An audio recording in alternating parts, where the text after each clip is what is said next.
ఓం. అప్పుడేమైంది? ఇప్పుడు ఏ పదము సత్యమైనది అనేది చెప్పాలిగా. అందుకనే పురాణాల దగ్గర మనం ఏం చేస్తామంటే శృతి స్మృతి పురాణానాం ఆలయం కరుణాలయం నమామి భగవత్పాద శంకరం లోకశంకరం.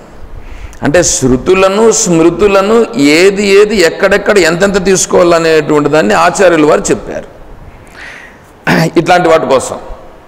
సరే, ఇప్పుడు ఏం చెప్తుంది ఇక్కడ? సర్వే వేద యత్పదం ఆమనంతి అంటే ఏది సత్యమైన పదమున్నదో ఆ పదమును చెప్తున్నది. ఏవి? వేదములు. ఒకటి కాదు, 4 వేదములు. ఋగ్వేదము, యజుర్వేదము, సామవేదము, అథర్వణ వేదము, 4 వేదములు కూడా ఒక పదమును చెప్పుచున్నవి. ఒకటొకటి ఒక్కొక్క పదాన్ని చెప్పట్లేదు. 4 వేదములు ఏది సత్యమైన పదము ఉన్నదో ఆ స్థానమును చెప్పుచున్నవి. దానిని నీకు నేను చెప్తాను. తర్వాత రెండవది, తపాంసి సర్వాణి చ యద్వదంతి. తపాంసి తపస్సు చేసేటువంటి వాళ్ళు, తపస్సు చేస్తుంటారుగా. తపస్సు చేసేవాళ్ళు ఏ ఉద్దేశ్యముతో వాళ్ళు తపస్సు చేస్తున్నారు అంటే ఏదో పొందాలని తపస్సు చేస్తుంటారుగా. తపస్సు చేసేటువంటి వాళ్ళు వాళ్ళ ఉద్దేశంలో దేనిని పొందాలని తపస్సు చేస్తున్నారో దానిని నేను చెప్తాను. తర్వాత తపస్ అంటే ఇంకొక అర్థం ఉంది. తపస్సు అంటే ఆలోచన అని కూడా ఒక అర్థం. అంటే ఇప్పుడు మనం కూర్చొని దీర్ఘంగా ఆలోచన చేసి ఒక నిర్ణయానికి వస్తాంగా ఏదో ఒకటి. అలా ఆలోచన చేసినప్పుడు దాంట్లో ఇట్లా చేస్తే ఎట్లా, అట్లా చేస్తే ఎట్లా అనే విషయాలపైన మనం కొద్దిగా మనస్సులోనే కొద్దిగా ఆలోచన చేస్తాంగా. దాంట్లో మళ్ళీ ఒక నిర్ణయానికి వస్తాంగా, ఇది కరెక్ట్ అనేసేసి. అదేంటది? అదే అక్కడ తపస్. అదే అక్కడ తపస్. ఇప్పుడు విద్యార్థులుగా ఉండేటువంటి వాళ్ళు చదువుతారు అంటే ఆ విషయాన్ని తెలుసుకుంటున్నారు, అది తపస్. పిహెచ్డీకి వచ్చిన తర్వాత ఏదో ఒక దాన్ని తీసుకుంటాడు, ఆ సబ్జెక్ట్లో డీప్గా వెళ్ళి దాన్ని స్టడీ చేస్తాడు, అది తపస్. ఆ తర్వాత ఇక్కడ ఇప్పుడు బుద్ధితో ఆలోచన చేసి ఒక నిర్ణయానికి వస్తా అన్నాడు, అది తపస్. తర్వాత ఇప్పుడు విచారణ చేస్తున్నారు, వింటున్నారుగా, ఇది తపస్. అంటే కాదు, వ్యాపారం తపస్సు ఎట్లవుతుంది? వ్యాపారం జీవనాధారం కోసం చేసేటువంటిది. జీవనాధారం కోసం చేసేటువంటి ఒక నిత్య కర్మ, నీ జీవనాధారం కోసం చేసుకునే కర్మ, అంతేగాని అది తపస్సు కాదు. తపస్సు అయితే ఏం చేయాలంటే నిన్ను ఉద్ధరించేటువంటిది తపస్సు అవుతుంది. దానికోసం కూడా వీళ్ళు ఆలోచన చేస్తుంటారు. వీళ్ళు ఆలోచన చేసి దాన్ని ఏం చేస్తున్నారు? ఇప్పుడు లోకంలో ముందుకు పోతున్నారు. అది కూడా అక్కడ తపస్సు అని చెప్పడం జరుగుతుంది. కానీ ఆ తపస్సు దేనికి ఉపయోగపడుతూ ఉంది? బంధింపబడేదానికి ఉపయోగపడుతూ ఉంది. బంధింపబడుతున్నాడా? బంధం నుంచి బయటపడుతున్నాడా? మరి బంధింపబడేది తపస్సు ఎట్లవుతుంది? అది. తర్వాత రెండవది, యజ్ఞం చేస్తారుగా, యజ్ఞము కూడా తపస్సు కింద చెప్పడం జరుగుతుంది. యజ్ఞము చేయుట, యజ్ఞము తపస్సు కింద చెప్పడం జరుగుతుంది. మరి యజ్ఞం తపస్సు కింద ఎట్లా చెప్తారు? యజ్ఞం ఒక దేవతను ఉద్దేశించి కదా చేసేది. యజ్ఞం ఒక దేవతను ఉద్దేశించి చేసేది తపస్సు కింద ఎట్లవుతుంది అని అంటే, ఆ దేవత రూపంగా ఉండి ఈ వీటన్నింటినీ స్వీకరిస్తూ ఉండేటువంటిది ఈశ్వరుడే. భోక్తారం యజ్ఞ తపసాం సర్వలోకమహేశ్వరం సుహృదం సర్వభూతానాం జ్ఞాత్వా మాం శాంతి మృచ్చతి. 5వ అధ్యాయం భగవద్గీత 5వ అధ్యాయంలో చివరి శ్లోకం ఏమిటి? భోక్తారం యజ్ఞ తపసాం. భోక్త అంటే అనుభవించేటువంటి వాడు, దాన్ని భుజించేటువంటి వాడు, స్వీకరించేటువంటి వాడు ఎవరు? ఈశ్వరుడు. ఈశ్వరుడు చెప్తున్నాడు భోక్తారం యజ్ఞ తపసాం సర్వలోక మహేశ్వరం. ఈ సర్వలోకానికి మహేశ్వరుడైనటువంటి నేను ఈ యజ్ఞముల ద్వారా వీళ్ళు సమర్పిస్తున్నటువంటి వాడిని నేనే స్వీకరిస్తున్నాను. అయితే ఇప్పుడు ఈ దేవతలు ఇన్ని రూపాలుగా ఉన్నారు కదంటే అన్ని రూపములుగా నువ్వు ఆరాధిస్తున్నది నన్నే. ఎవరిని? ఈశ్వరుణ్ణే. ఈశ్వరుడు అంటే మాయా విశిష్ట స్వరూపుడు. మాయా విశిష్ట స్వరూపుడు. చూడండి, నేను ప్రయోగిస్తున్నాను. అప్పుడే విశేషము అని చెప్పాను అక్కడ. నేను మొదట్లో సామాన్యము, విశేషము, కల్పిత విశేషాంశం అని. ఇక్కడ నేనేమంటున్నాను? మాయా విశిష్టం అంటున్నా. మాయా విశిష్టం అంటే మాయా విశేషం.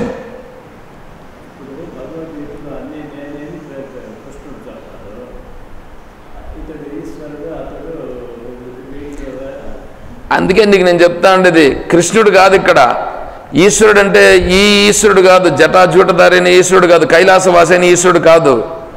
అందుకే నేను చెప్తాను కదా మాయా విశిష్ట స్వరూపుడు. అందుకే నేను చెప్తాను దాన్ని చెప్తాను అదే.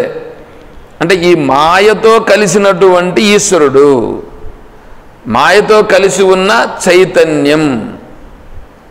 అర్థమవుతుందా? మాయతో కలిసి ఉండేటువంటి చైతన్య స్వరూపం ఈశ్వరుడు. ఆయన స్వీకరిస్తున్నాడు. ఉదయం కూడా చెప్పినాం కదా, అది ఉదయం కాదు నిన్న భగవద్గీత విషయంలో 11వ అధ్యాయంలో చెప్పుకుంటున్నాం. క్రియా విశేషాంశమని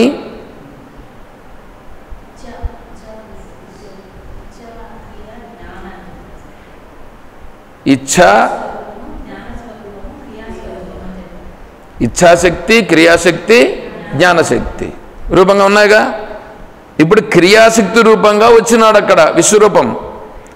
ఇప్పుడు ఇచ్ఛాశక్తి రూపంగా సృష్టి, జ్ఞానశక్తి రూపంగా పరిపాలన ఒకడే. అదేవిధంగానే ఇక్కడ వీటన్నింటినీ ఆయన ఈశ్వరుడు, కానీ ఇప్పుడు వీళ్ళందరూ మధ్యలో ఇవన్నీ ఇప్పుడు మీ బుద్ధుల్లో ఏమైపోయినాయి? బాగా దృఢమైపోయి ఉన్నాయి మనకి. ఏమిటి? ఈయన, ఆయన, ఆయన, ఆయన ఏంటంటూ అవన్నీ ఉన్నాయి చూడండి. ఆ పేర్లతో అన్నీ దృఢమైపోయి ఉన్నాయి మనకి. ఇప్పుడు సూర్యుడు అన్నారని అనుకోండి, ఏమంటే సూర్యుడు కిరీటం పెట్టుకొని ఉన్నాడా? కానీ సత్యనారాయణ వ్రతం చేశారని అనుకోండి, నవగ్రహాలను ఆవాహన చేస్తారు, నక్షత్రాలను ఆవాహన చేస్తారు, అష్టదిక్పాలకులను ఆవాహన చేస్తారు. ఈ దేవతలందరినీ కూర్చొని పెట్టి ఆ తర్వాత ప్రధాన దేవతగా సత్యనారాయణ స్వామిని ఆవాహన చేసి ఇంక వీళ్ళందరికీ కావాల్సినవన్నీ సమర్పిస్తారు. సత్యనారాయణ వ్రతమా ఇంక వేరే ఏమన్నా అన్నది? వ్రతము కదా అది. వ్రతం అన్నప్పుడు ఒక నియమానుసారంగా ఒక పద్ధతి ప్రకారంగా చేస్తారు.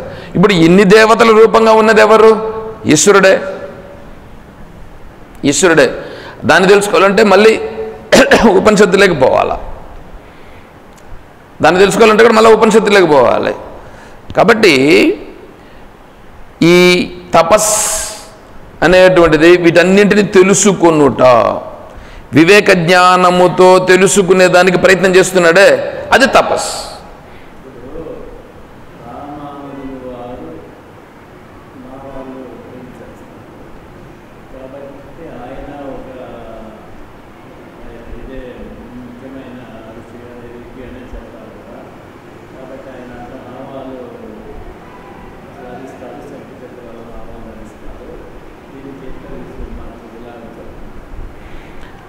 ఇప్పుడు నామాల గురించి ఇక్కడ విచారం లేదు. నామాలు పెట్టుకోమని చెప్పి శాస్త్రంలో చెప్పలేదు. భగవద్గీతలో ఎక్కడైనా సరే, భగవద్గీతలో ఎక్కడైనా నామాలు పెట్టుకోమని చెప్పిందా? అడ్డం నామాలు కానీ నిలువు నామాలు కూడా కానీ. అర్థమవుతుందా?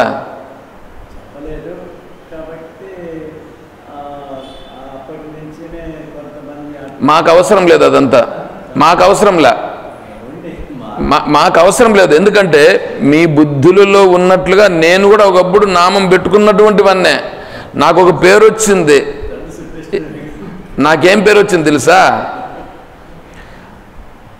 నామస్వామి దగ్గరికి వెళ్ళండి, మీ పనులు జరుగుతాయి.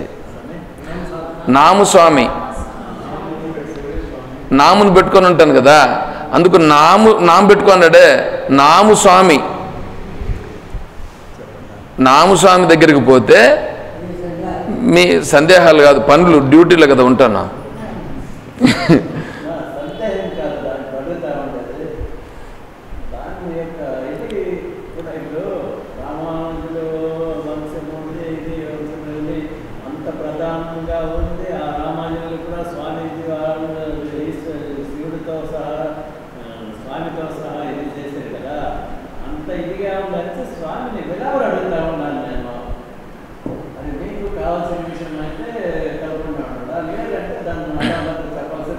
ఇప్పుడు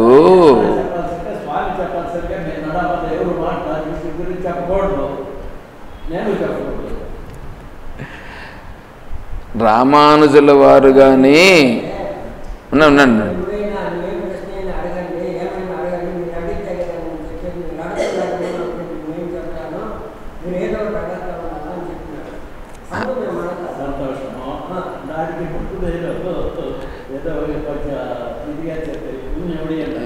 ఇప్పుడు అక్కడ ఏమంటున్నారంటే, వారు అడిగినారనుకో, వారికి సమాధానం ఎవరు చెప్పాల్సింది? నేను కదా. మీరు చెప్తున్నారే అనేది ఇక్కడ. మీరు ప్రశ్న అడగచ్చు, సమాధానం అది ఎక్కడ చెప్తా ఉంటుంది. సరే, ఇప్పుడు రామానుజుల వారు అదేంటంటే కర్మ, ఉపాసన, జ్ఞానం అని 3 ఉన్నాయి. కర్మ, ఉపాసన, జ్ఞానం 3 ఉన్నాయి. ఇప్పుడు నేను ఒకటి చెప్తానేనండి, మిమ్మల్ని ఒక ప్రశ్న అడుగుతాను. మీరు ఉన్నారా? మీరు ఉన్నారు కదా. మీరు ఉండారు అని చెప్పేదానికి మీరు ఏమైనా పని చేశారా? మీరేం పని చేశారు? నేను ఉండాను అని మీకు మీ అంతటా మీకు తెలుసుకుని చెప్తున్నారా, లేక ఏదైనా పని చేసి తెలుసుకొని పని చేసిన తర్వాత తెలిసి చెప్తున్నారా? ప్రపంచంతో పనిలా. ఇప్పుడు మిమ్మల్ని గురించే కదా నేను అడుగుతున్నాను.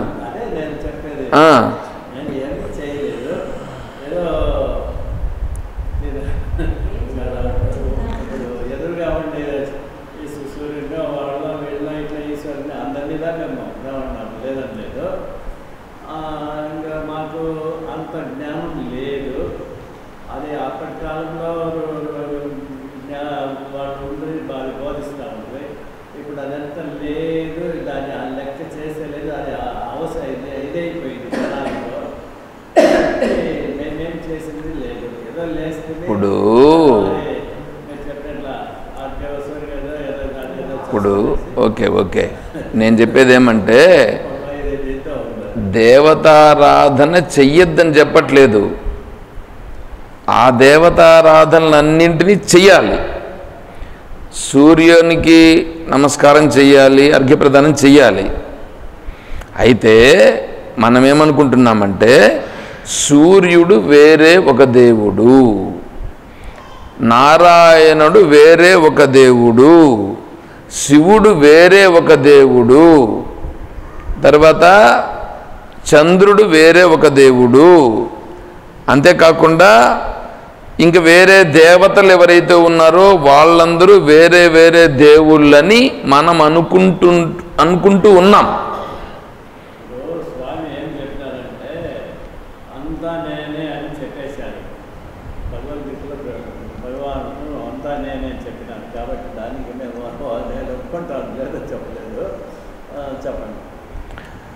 అయితే మీరు ఆయా దేవతను ఆరాధించేటప్పుడు ఆ దేవత వేరు అనే భావనతో ఆరాధన చేస్తున్నారు కదా. అట్లాంటి భావనొద్దు. ఆ దేవతా రూపంగా ఉన్నది కూడా ఈశ్వరుడే అనే భావనతో నువ్వు ఇప్పుడు చెయ్యి. ఏమండి?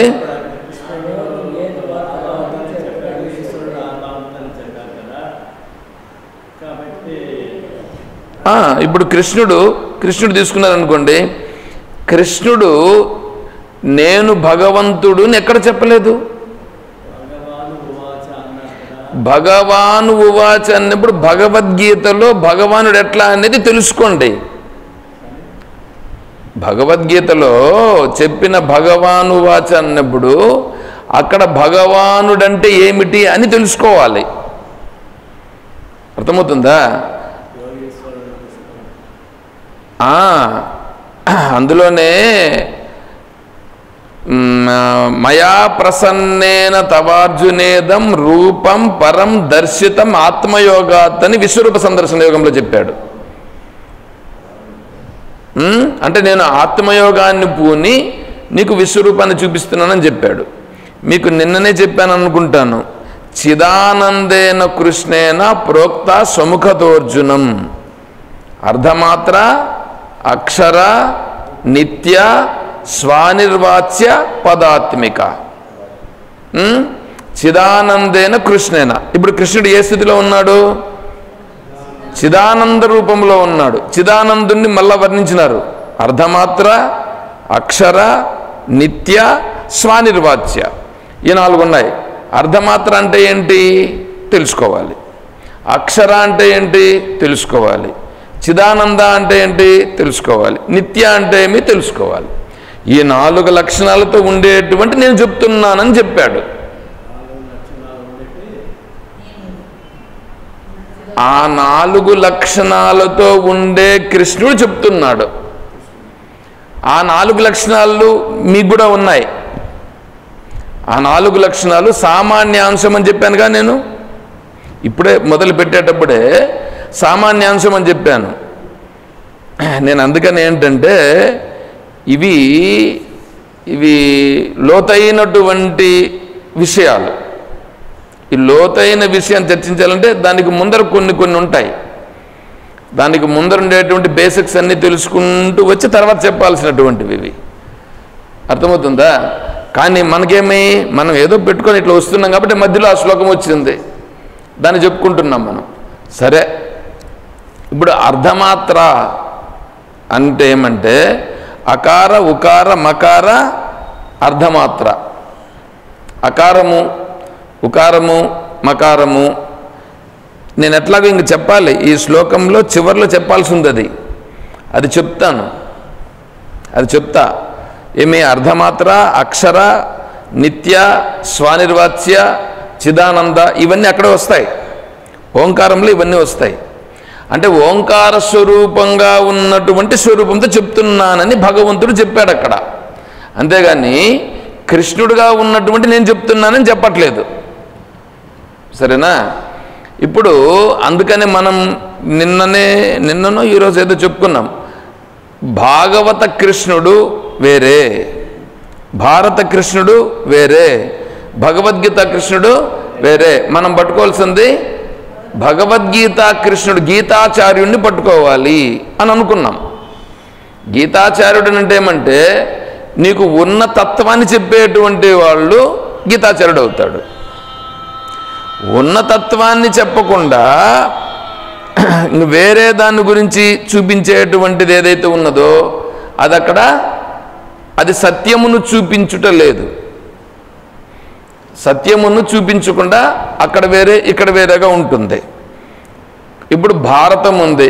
భారతంలో 1,00,000 శ్లోకాలతో భారతం ఉంది. 1,00,000 శ్లోకాలతో భారతం అనేటువంటిది 25,000 శ్లోకాలు మాత్రమే భారతం. వ్యాస మహర్షులు వారు రాసింది 25,000. మరి 75,000 శ్లోకాలు ఎక్కడి నుంచి వచ్చాయి? దానికి జయము అని పేరు. భారతానికి జయము, జయము ధీరయేత్ అని కదా మనం కూడా పారాయణం చెప్పుకుంటాం. కాబట్టి భారతానికి జయము అని పేరు. 75,000 శ్లోకాలు ఏమైనా ఇప్పుడు వచ్చి చేరినాయి. అంటే మధ్యలో ఉండే వాళ్ళు ఏం చేశారు? కల్పించి దాంట్లో తోసేశారు.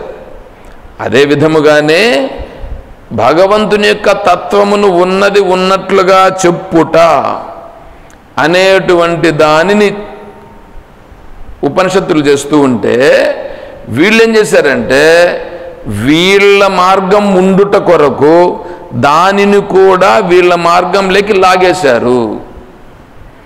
అందుకే నేను చెప్పడం కోసం ప్రయత్నం చేశా. కర్మ, ఉపాసన, జ్ఞానము అని 3 ఉన్నాయి. కర్మ, ఉపాసన, జ్ఞానం అని 3 ఉన్నాయి.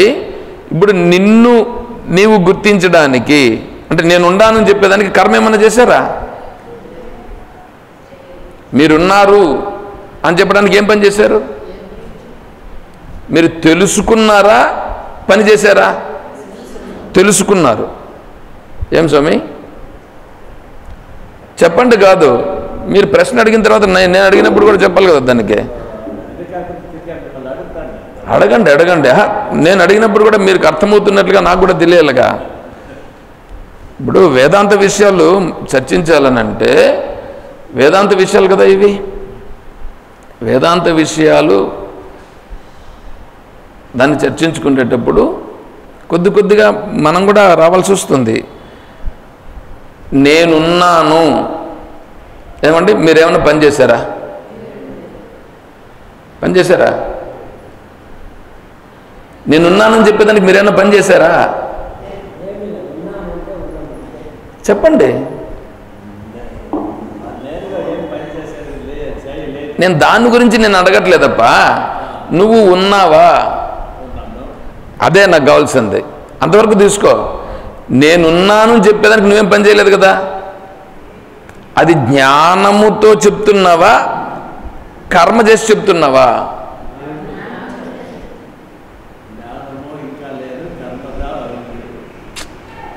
అయ్యో, నువ్వు దానికంతా ఇచ్చిపెట్టు. నువ్వు అసలు కర్మ అంటే ఏమి, జ్ఞానం అంటే ఏమి, ఉపాసన అంటే ఏమి నేను చెప్పలేదు. దాంట్లోకి రాలా ఇప్పుడు. ఇంకా నువ్వు కనీసం ఉండవు అని చెప్పేదానికి ఏమన్నా కర్మ చేసావా? లేదు కదా. అప్పుడు దానికి తెలివితోనే కదా నువ్వు చెప్పావు, బుద్ధితోనే కదా చెప్పావు, జ్ఞానంతోనే కదా చెప్పావు. అవునా? సకల వేదాంతముల యొక్క సారం ఏమిటంటే నన్ను నేను తెలుసుకునుటయే. నన్ను నేను తెలుసుకున్నట్టు అనేదానికి కర్మ చేయాల. ఇప్పుడు కేవలం సింపుల్గా చూస్తేనే నిన్ను నీవు గుర్తించడానికి, నేనుండాను అని చెప్పడానికి జ్ఞానమా కర్మ? జ్ఞానం. ఓకే, అక్కడ వరకు ఉండు.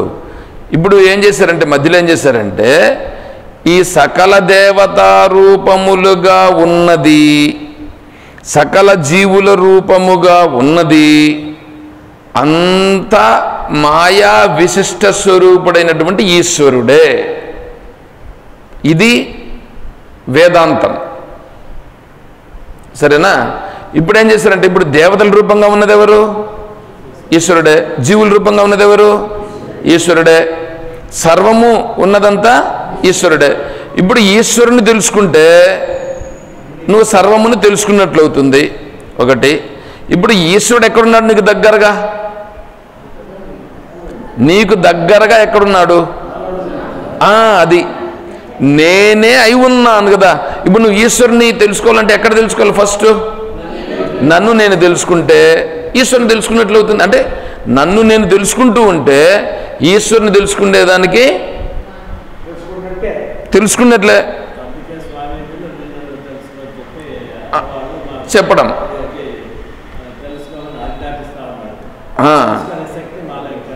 దానికి విచారం చేయాల్సి వస్తుంది. దానికి మధ్యలో ఏమైందంటే ఇప్పుడు దానిని తెలుసుకునే దానికోసం గాను మనం ఏమైపోయినామంటే ఇప్పుడు మన స్థితిలో నుంచి పతనం అయిపోయినాం, కిందికి జారి పడిపోయినాం. ఒక మిద్దె పైన మేడలో మనం ఉంటే ఒక బాల్ ఆడుకుంటూ ఉన్నప్పుడు ఆ మెట్ల పైకి వచ్చి పడింది. ఆ మెట్ల పైన బాల్ పడితే ఏమవుతుంది? దొర్లుకుంటూ దొర్లుకుంటూ దొర్లుకుంటూ ఒక్కొక్క మెట్టు దిగుతూ కిందికి పడిపోతుంది. అదే విధముగా మన మానసిక పరిస్థితి, మన యొక్క వివేకం ఏమైపోయిందంటే నేను ఈశ్వర స్వరూపము అనేటువంటి దానిని తెలుసుకోలేకుండా ఈ క్రిందికి పడిపోయింది. ఇట్లాగా ఇది క్రిందికి పడిపోయినది. అది గుణముల ప్రభావము చేత అలా కిందికి పడిపోయింది. దానిని తిరిగి మనము తెలుసుకునే సామర్థ్యం రావాలనంటే మనశుద్ధి కావాలి. మనశుద్ధి అయ్యి అంటే బుద్ధి కూడా దానికోసం ప్రయత్నం చేస్తేనే అవుతుంది. అలా మనశుద్ధి బుద్ధి కూడా వివేకం కలిగేదానికి నువ్వు కర్మ ద్వారా, ఎందుకంటే కర్మలో ఉన్నావుగా, ఇప్పుడు కర్మలో ఉన్నావు కాబట్టి ఆ కర్మనే నువ్వు మనశుద్ధికి ఉపయోగించుకోవాలి. ఆ కర్మ చేస్తూనే మనశుద్ధి అయ్యేటట్లుగా చేసుకోవాలి. దానిని కర్మయోగము అని అన్నారు. దానిని కర్మయోగం అని అన్నారు. తర్వాత ఆ కర్మయోగములో ఏమవుతుందంటే ఇప్పుడు దైవతార్చన, యజ్ఞము ఇవన్నీ ఉన్నాయి చూడండి. ఇదంతా కూడా కర్మ కిందకు వస్తుంది. ఇదంతా కర్మ కిందకు వస్తే ఇప్పుడు మనోళ్ళు ఏం చేశారంటే, మీరు ఎవరైతే ఆచార్యుల గురించి ఉద్దేశించి చెప్పారో ఆ ఆచార్యులు ఏం చేశారంటే వీటిని అంటే ద్వైత సిద్ధాంతము, విశిష్టాద్వైత సిద్ధాంతము, అద్వైత సిద్ధాంతము ముగ్గురు కూడా దేవతారాధన చేస్తారు. ముగ్గురు దేవతారాధన చేస్తారు, ముగ్గురు యజ్ఞములు చేస్తారు. అయితే ఇప్పుడు అద్వైత సిద్ధాంతం ప్రకారం ఏమిటంటే ఈశ్వరుడే సకల జీవుల రూపంగా ఉన్నాడు. ఆ ఈశ్వరుని తెలుసుకునే నిమిత్తమై నేను ఈ యజ్ఞమును చేస్తున్నాను అని చెయ్యమని చెప్పి ఉపనిషత్తు చెప్పింది. యోన్యాం దేవతాముపాస్తే యోసా వసో నస వేద యథా పశు యోన్యా దేవతాం ఉపాసస్తే. దేవత వేరు నేను వేరు అని ఎవడైనా ఉపాసన చేస్తే అన్యో సావన్యో నసవేద, వాడు దేవత వేరని నేను వేరని ఎవడైనా ఉపాసన చేస్తే వాడు యథా పశువు, వాడు పశువుతో సమానం అని చెప్పి బృహదారణ్యకోపనిషత్తు చెప్పింది. నేను ప్రమాణం కూడా చెప్తున్నాను. ఇంకా ప్రమాణాలు కావాలంటే ఇంకా కూడా ప్రమాణాలు చెప్తా, సరేనా? ఇప్పుడు వీడు పశువు అయిపోతాడు ఎప్పుడు? అక్కడ దేవతలు వేరు నేను వేరు అని చేస్తే. కానీ దాన్ని ఎట్లా చేయమనింది? ఆ దేవతారూపంగా ఉన్నది ఈశ్వరుడే, నేను చేస్తున్న వాడిని కూడా ఈశ్వర స్వరూపమే.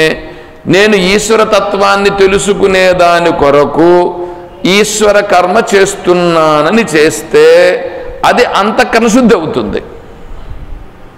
అది అంతఃకరణ శుద్ధి అవుతుంది. కానీ ద్వైత విశిష్టాద్వైతులు ఏం చేశారంటే దేవత వేరు, దేవుడు వేరు, జీవుడు వేరు అని వాళ్ళు సిద్ధాంతం చేసి పెట్టుకున్నారు. దేవుడు వేరు జీవుడు వేరు అని ఎప్పుడు సిద్ధాంతం చేసుకున్నారో అప్పుడేమైందంటే ఈ జీవుడు దేవత యొక్క అనుగ్రహముతో వీడు జీవించాలి. వీడికి ఏం కావాలంటే అదంతా కూడా దేవతలు అనుగ్రహిస్తారు. కాబట్టి వీడేం చేయాలి? ఇప్పుడు దేవతలను ఆరాధిస్తూ ఉండాలి. ఇప్పుడు మార్పిందే లేదా ఇక్కడ? ఇప్పుడు ఆ భావనను బాగా లోతుగా తీసుకెళ్ళిపోయారు. బాగా లోతుగా తీసుకెళ్ళిపోయిన కారణం చేత ఏమైందంటే అది బాగా దృఢపడిపోయినది, సమాజంలో బాగా దృఢపడిపోయినది. వేదాంతం యొక్క ప్రభావం ఏమైంది? తోసివేయబడినది. వాళ్ళు దోసేశారు. వేదాంతం అంటే మేము చెప్తా ఉండేది కూడా వేదాంతం అని వాళ్ళు వేదాంతాన్ని చెప్తారు. వాళ్ళు చెప్పే వేదాంతం ఇదే చెప్తారు. ఏది చెప్తారు? జీవుడు వేరే దేవుడు వేరే అని చెప్తారు. పైగా ఇప్పుడు దానికి వాళ్ళు ప్రమాణం ఏం చెప్తారు తెలుసా? కంచిలో వరదరాజస్వాముల వారిని ఆరాధించేటువంటి ఒక పురోహితుడు ఉన్నారు. ఆ పురోహితుడు రోజు కంచి స్వామీజీ వారితో మాట్లాడేవారు. కంచిలో వరదరాజస్వాముల వారితో మాట్లాడే సామర్థ్యం వారికి ఉన్నది. అందువలన భగవద్ రామానుజుల వారు వెళ్ళి వారికి సందేహం వచ్చింది. ఏమని? జీవుడు దేవుడు ఒకట వేరువేరా అనే సందేహం వారికి వచ్చింది. వారికి వస్తే అప్పుడు ఈ కంచిలో ఉండేటువంటి వరదరాజస్వామి వారిని ఆరాధన చేసేటువంటి వారిని వెళ్ళి అడగగా వారు